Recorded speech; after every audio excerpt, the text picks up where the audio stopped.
Hey everyone, welcome back to the B-Movie Bunker. It's been a while. I am here today to talk about 2013's Snowpiercer.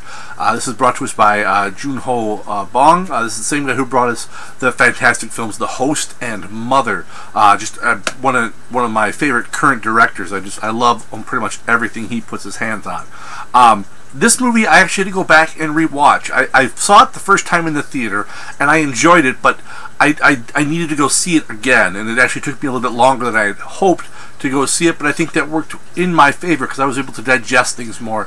And when I went back and I saw it with almost fresh eyes all over again. A lot of people didn't like this movie, and I can understand to a degree why.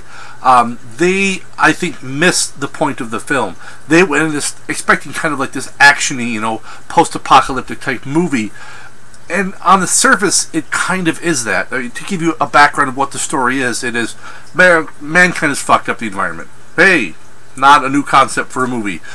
We fucked the environment up, but we had a fix. And of course, the fix made things worse, as is often the case in movies like this.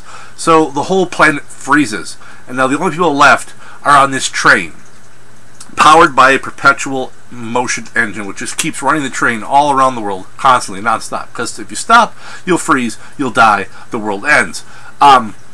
See, the story, though, isn't the story. It's what's happening underneath. It's the message the story is trying to portray. So when people talk about the plot holes and why are they on a train? And how could they? Why didn't they just build some fort that they could be in with this perpetual motion to provide heat? It's not. You're focusing too much on what your eyes are seeing, and not what you're supposed to be hearing and what you're supposed to be seeing underneath the pictures. Because what this is, this is commentary on society. It is surrealistic. It's society and all its the good parts and all of its dirty flaws, and how the levels of society work and how society works in general. It's you got the train, which is a symbol for society, because you have the different sections of a train where you have people whose job it is for food and to teach, and there are people who do the grunt work, and there are the different tiers of society. There's the wealthy, there's the poor. That's what the train symbolizes. It's not meant to be taken literally as this is a train with people moving on the earth on it, because that actually makes no sense.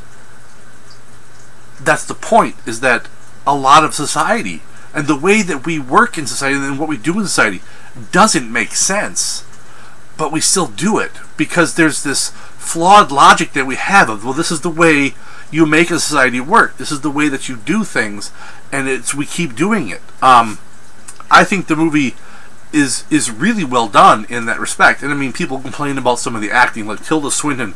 Oh, she was so overacting. I think that's intentional. Her character is portrayed to be that kind of out there,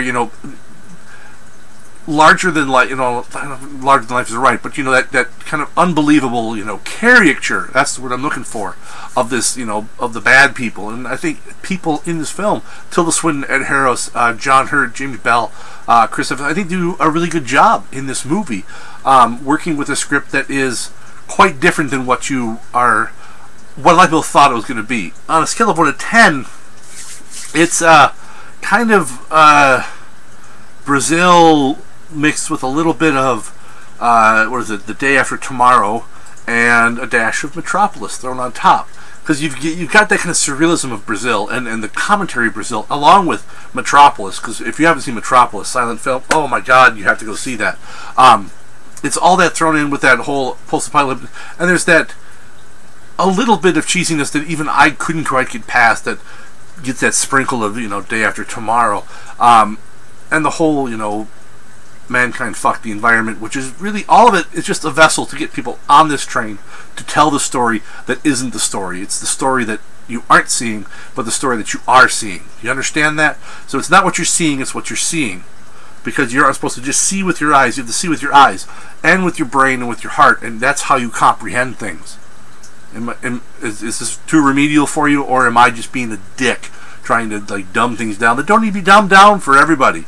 And I like that this movie didn't do that. It didn't dumb everything down for the standard audience, which is why I think a lot of people didn't care for it. They're thinking, hey, Chris Evans, great, it's going to be like Captain America on a train. No, this is not Captain America, Captain Steve Rogers being, Steven Seagal in, Under Siege 3 Frozen Territory. No, it's not that. So, that's all I have for this one. Until next time, why don't you all stay safe out there in the wasteland, folks.